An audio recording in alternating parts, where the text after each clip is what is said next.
Hi hello வணக்கம் friends. Today current affairs வந்து பார்க்கலாம். இது வந்து டிஎன்பிசி எஸ்எஸ்சி பேங்கிங் காமனான கரண்ட் அஃபேர்ஸ் தான் நம்ம செலக்ட் பண்ணி நோட் பண்ணி எழுதியிருக்கோம். இதை நீங்கள் ரெஃபர் பண்ணாலே போதும். கண்டிப்பாக அதிலேருந்து 2-3 கொஷின் வந்து நம்ம எக்ஸ்பெக்ட் பண்ணலாம். பால சரஸ்வதி விருதை பெற்றவர் யாருன்னா முத்துக்கண்ணம்மாள். இந்தியாவின் முதல் சர்வதேச தர அலங்கார மையம் எங்கு திறக்கப்பட உள்ளதுன்னா கவுத்தூரில் வந்து திறக்கப்பட்டுள்ளது. 2025ஆம் ஆண்டை நகர்ப்புற மேம்பாட்டு ஆண்டாக அறிவித்த மாநிலம் எதுனா குஜராத். இந்தியாவின் முதல் மனநல தூதராக நியமிக்கப்பட்டவர் தீபிகா படுகோன். சர்வதேச பேரிடர் அபாய குறைப்பு தினம் எப்போ வந்து அனுசரிக்கப்படுகிறதுனா அக்டோபர் 13. மார்பக புற்றுநோய் விழிப்புணர்வு தினம் அக்டோபர் 13. நமக்கு வந்து இந்த டிஎன்பிசிலாம் மந்தில் ஒரு மந்தில் வந்து என்ன ஸ்பெஷல் டேவாக இருக்கோ அதெல்லாம் வந்து ஒரு கொஷினாக கேட்பாங்க. ஸோ அதனால் இந்த 2 கொஷினை வந்து நல்லா நோட் பண்ணி வச்சுக்கோங்க.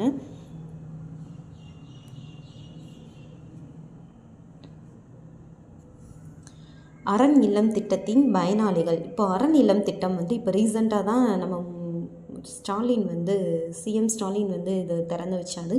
இது வந்து யாருக்கு மட்டும் ஸ்பெஷலாக உள்ளதுன்னா திருநங்கைகளுக்கு வந்து பாதுகாக்கும் வண்ணமாக இதை வந்து திறந்து வச்சுருக்காரு.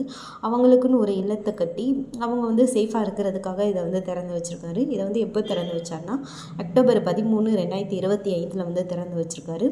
ஸோ அதனால் இதை வந்து கேட்குறதுக்கு சான்சஸ் இருக்குது. இப்போ இந்த அரண் இல்லம் திட்டம் பயனாளிகள் யாருன்னா திருநங்கைகள். எந்த மாவட்டங்களில் மெகா உணவகம் திறக்கப்பட உள்ளன? மெகா உணவகம்னா ஒரு ஃபுட் பார்க்கு, ஒரு பெரிய ஃபுட் பார்க் வந்து திறக்க போகிறாங்க. அது எந்தெந்த இடத்துலலாம் திறக்க போகிறாங்கன்னா விழுப்புரமும் தேனியிலும் திறக்க போகிறாங்க. கரூர் கூட்ட நெரிசல் தொடர்பான சிபிஐ விசாரணை தலைமை. அதாவது நமக்கு தெரியும், இப்போ ரீசெண்டாக செப்டம்பர் 27 வந்து டிவிகே மாநாட்டில் வந்து கூட்ட நெரிசல் ஏற்பட்டு நிறையா மக்கள் வந்து இறந்துட்டாங்க. ஸோ அதை வந்து சிபிஐக்கு வந்து இந்த விசாரணையாக மாற்றிருக்காங்க. அப்போ அந்த சிபிஐ விசாரணைக்கு வந்து யார் தலைமை ஏற்றிருக்காங்கன்னு பார்த்தோன்னா அஜய் ரஸ்தோகி. இவர் தான் வந்து இவருடைய தலைமையில் தான் வந்து இந்த விசாரணை வந்து நடந்துகிட்ருக்கு. பிரதம மந்திரி தன் தன்யா கர்ஷி திட்டம் எதனுடன் தொடர்புடையது? இது வந்து எப்போவுமே நமக்கு பிரதமருடைய திட்டத்திலேருந்து ஒரு கொஷின் வந்துடும். அது எதுலனாலும் சரி, எஸ்எஸ்சி பேங்கிங் டிஎன்பிசி எதுலனாலும் ஒரு கொஷின்ஸ் வந்து வந்துடும். ஸோ அதனால் வந்து இதை ஞாபகம் வச்சுக்கோங்க. இந்த மந்தில் வரதை ஞாபகம் வச்சுக்கோங்க. எப்போ ஸ்டார்ட் பண்ணாங்கன்னா அக்டோபர் 11, 2025 தான் ஸ்டார்ட் பண்ணாங்க. இது வந்து யார் வந்து பலன் பெறும் திட்டம் வந்து விவசாயம் வந்து பலன் பெறும் திட்டம். அப்போது இந்த திட்டம் வந்து எல்லா ஊர்லேயும் செயல்படுமா அப்படின்னு கேட்டால் கிடையாது.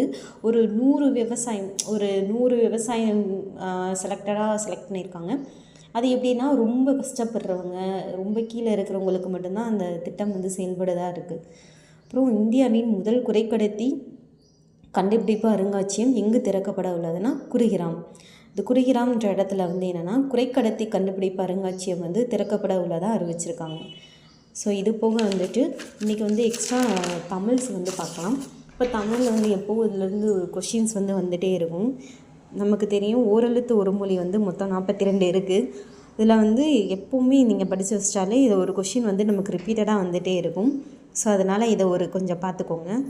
ஆ பசு, ஈ கொடு, ஊனா இறைச்சி, ஏ அம்பு, ஐ தலைவன், ஓ மதகு நீர் தாங்கும் பலகை, கா காசோலை, கூனா பூமி, கை ஒழுக்கம், கோ அரசன், சா இறந்து போ, சி இகழ்ச்சி.